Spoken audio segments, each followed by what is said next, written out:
1 సంవత్సరం వయస్సున్నటువంటి ఆడపిల్ల పూజకి అర్హురాలు కాదు. 2 సంవత్సరముల వయస్సు వచ్చిన తరువాతనే ఆమె పూజ స్వీకరించడానికి అర్హత పొందుతుంది. ఎందుకు 2 సంవత్సరముల వరకు వివక్ష పెట్టారు అంటే, ఆ పిల్లకి అలంకార వస్తువేది, నోట్లో పెట్టుకోవలసిన వస్తువేది, ఈ రెండిటికి మధ్య తేడా తెలియదు 2 సంవత్సరాలకి ముందు.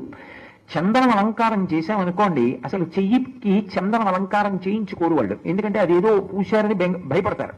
లేదా అథవా అదేదో నాకచ్చు తినచ్చు అనుకుని నోట్లో పెట్టుకుంటారు. చందనం విషతుల్యం.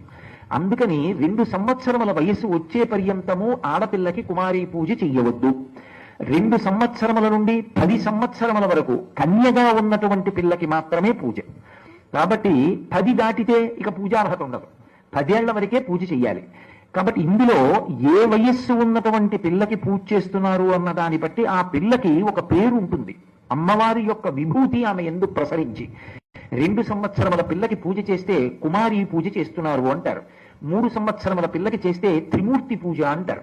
4 సంవత్సరముల పిల్లకి చేస్తే కళ్యాణి పూజ అంటారు. 5 సంవత్సరముల పిల్లకి చేస్తే రోహిణి పూజ అంటారు. 6 సంవత్సరముల పిల్లకి చేస్తే కాళికా పూజ అంటారు. 7 సంవత్సరముల పిల్లకి చేస్తే చండికా పూజ అంటారు. 8 సంవత్సరముల పిల్లకి చేస్తే శాంభవి పూజ అంటారు. 9 సంవత్సరముల పిల్లకి చేస్తే దుర్గా పూజ అంటారు. 10 సంవత్సరముల పిల్లకి చేస్తే సుభద్రా పూజ అంటారు. కాబట్టి 2వ 7